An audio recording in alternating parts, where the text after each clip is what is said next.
Suka Oreo? Diputar, dijilat, dicelupin.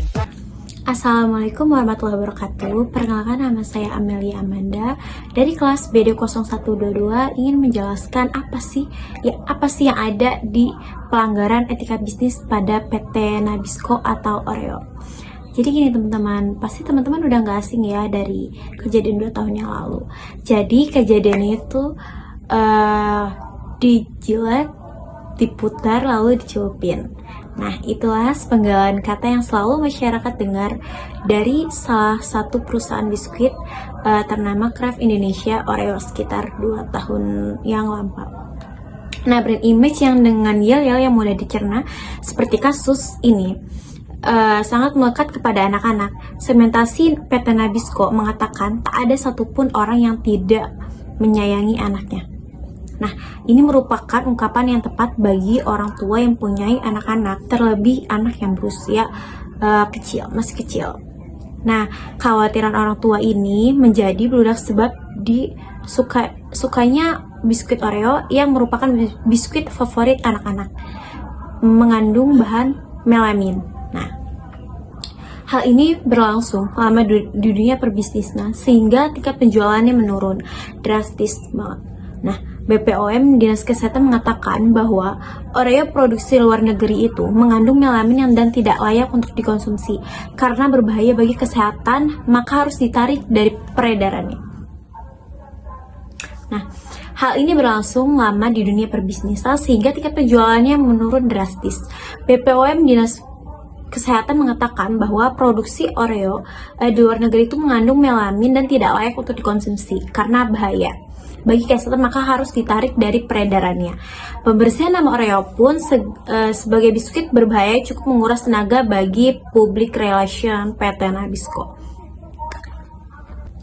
Nah, kutipan BPOM yang ditarik BPOM hanya produk yang berasal dari luar negeri, bukan produksi dalam negeri. Nah, untuk membedakannya, lihat dari kode kemasan tersebut. Dengan kode MD sama dengan produksi dalam negeri, aman dikonsumsi. Nah, sedangkan mili sama dengan produksi luar negeri. Gonjang-ganjing susu yang mengandung melamin akhirnya merebet juga ke Indonesia. Nah, BPOM telah mengeluarkan pelanggaran terhadap peredaran 28 produk yang dicurigai menggunakan bahan baku susu melamin dari Cina. Diantaranya yang akrab di telinga kita antara lain itu Oreo sandwich, coklat, wafer, stick, dan M&M's. Maaf kalau mengecewakan para penggemar Oreo, tapi ini kenyataannya, ini bukan hoax loh. Nah, selain Oreo, M dan MS ada beberapa produk yang diduga mengandung bahan susu dari Cina, seperti es krim Indomeci, susu Dutch Lady, dan lain-lain. Nah, seperti diketahui, heboh susu dan produk turunannya yang mengandung formalin telah mengguncang Cina karena telah merenggut nyawa 4 bayi dan juga menyebabkan sekitar 6.244 bayi terkena penyakit ginjal akut. Nah, dari analisis kasus ini, kita mengetahui bahwa etika bisnis merupakan studi yang khususnya mengenai moral yang benar dan salah. Studi ini berkontraksi pada standar moral sebagaimana diterapkan dalam kebijakan institusi dan perilaku bisnis. Etika bisnis merupakan studi standar formal dan sebagaimana standar itu diterapkan ke dalam sistem dan organisasi yang digunakan masyarakat modern untuk memproduksi dan mendistribusikan barang dan jasa dan diterapkan kepada orang-orang yang di dalam organisasi tersebut. Nah, dari kasus ini terlihat bahwa perusahaan melakukan pelanggaran etika bisnis terhadap prinsip kejujuran. Perusahaan besar pun berani untuk mengambil tindakan kecurangan untuk menekan biaya produksi tersebut atau biaya produksi produk. Nah, mereka hanya untuk mendapatkan laba yang besar dan ongkos produksi yang minimal, dengan menyampingkan aspek kesehatan konsumen dan membiarkan penggunaan zat berbahaya. Nah, itu dalam produknya, dalam kasus Oreo sengaja menambahkan zat melamin, padahal bila dilihat dari segmen kesehatan manusia, zat tersebut itu menimbulkan kanker hati dan lambung. Nah, Jika dilihat dari pelanggaran undang-undangnya, dapat dilihat menurut undang-undang PT Nabisco sudah melanggar beberapa pasal, yaitu pasal 4 hak konsumen adalah yang berbunyi ayat 1 hak atas kenyamanan, keamanan, dan keselamatan dalam mengonsumsi barang dan jasa. Ayat yang ketiga, hak asasi, informasi yang benar, jelas, dan jujur mengenai kondisi dan jaminan barang atau jasa. 1. Nabisco tidak memberi peringatan kepada konsumen tentang adanya zat-zat yang berbahaya dalam produk mereka. Akibatnya, kesehatan konsumen dibahayakan dengan alasan mengurangi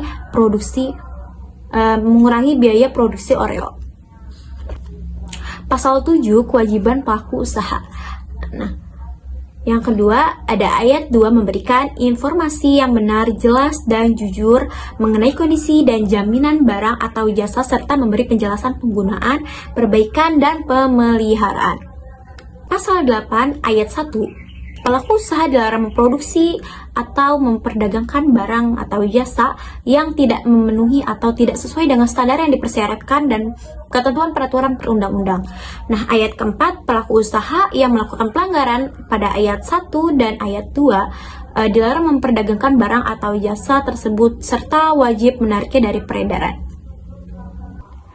Pasal 19 ayat 1, pelaku usaha bertanggung jawab memberikan ganti rugi atas kerusakan, pencemaran, atau kerugian konsumen akibat konsumsi barang atau jasa yang dihasilkan itu atau diperdagangkan. Nah, ayat yang kedua, ganti rugi sebagaimana dimaksud pada ayat 1 dapat berupa pengembalian uang atau penggantian barang atau jasa sejenis setara nilainya atau perawatan kesehatan, pemberian santunan yang sesuai dengan ketentuan peraturan perundang-undang yang berlaku. Ayat 3, pemberian ganti rugi dilaksanakan dalam tenggang waktu 7 hari setelah tanggal transaksinya. Menurut pasal tersebut, PT Nabisco harus memberikan ganti rugi kepada konsumen karena telah merugikan para konsumen.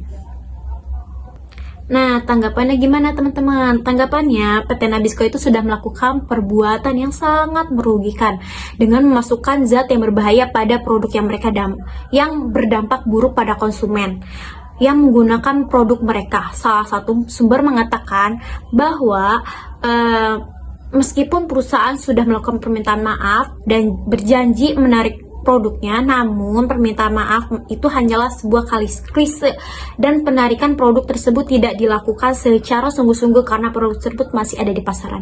Jadi sekarang masih banyak tuh yang beredar, ada di Alfamart, Indomaret, terus lagi bahkan di warung-warung pun sekarang udah ada.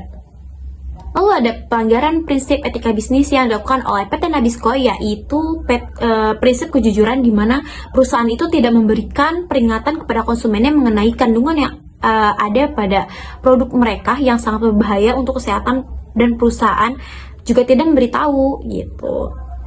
Nah, gimana melakukan apa saja sih yang dapat keuntungan? Pada dasarnya itu boleh dilakukan asal tidak merugikan pihak manapun dan tentu saja pada jalurnya.